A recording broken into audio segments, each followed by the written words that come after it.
எல்லாருமே கேட்குறாங்க, இந்த பிறந்த இடத்துக்கு போனா, இப்போ ஊருக்கு போனா, பிறந்த ஊருக்கு போனா அப்படின்னு கேட்பாங்க. அந்த பிறந்த ஊருக்கும், அந்த தாய் பாசத்துக்கும் உள்ள தொடர்புகள் தான். வேறு ஒன்றுமே கிடையாது. எல்லாமே என்னென்னா, ஒரு தாயோட தொடர்பு எல்லாருடைய வாழ்க்கையிலையும் நினைவுகள் வந்து மிக அழகானது. அவ்வளோ ஒரு ஒரு ஒரு எல்லாத்துக்கும் அப்பாற்பட்ட ஒரு நிகழ்வு. ஆனால் எல்லாருமே என்ன நினைக்கிறாங்க, நான் சொந்த ஊருக்கு போவேனா, சொந்த ஊருக்கு போவேனாங்கிறாங்க. சொந்த ஊருக்கு அப்படின்னா நம்மளுடைய கடந்த கால நிகழ்வு. அந்த பிறந்தபோது குழந்தைத்தன்மையாக இருக்கலாம். பிறக்கும்போது நம்ம இந்த வீட்டில் நடக்கக்கூடிய சின்ன சின்ன சந்தோஷங்கள் அது அந்த இளமை பருவத்தில் இருக்கக்கூடிய அந்த உணர்வு நிலைகளை நம்மளால் மறக்கவும் முடியாது, மறைக்கவும் முடியாது, அதை வந்து கடந்து கூட போக முடியாது. அந்த ஒரு உணர்வு நிலை வந்து நம்ம கூடவே பயணிக்கும். அதோட்டு தான் நம்ம சொந்த ஊருக்கு போனால் அது உறவுகளாக இருக்கலாம், மாமா மச்சானாக இருக்கலாம், பெரியப்பாவாக இருக்கலாம், நிறைய சங்கடங்கள் இருக்கும், சண்டைகள் இருக்கும். நிறைய பேர் அந்த ஊரை விட்டு வெளியில் வரணும்னு நினைக்கிறதும் அந்த உணர்வு நிலைகள் தான்.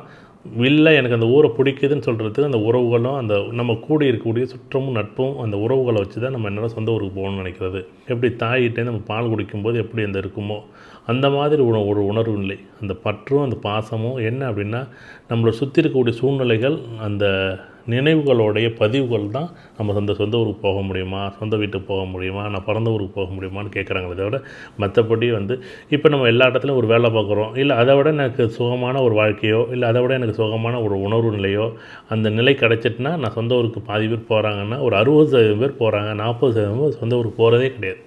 எல்லாருமே அந்த ஊரை விட்டு மாறி மாறி வந்து இன்றைக்கி ஒரு 40% அந்த ஊரை விட்டு வெளியில் வந்துட்டாங்க.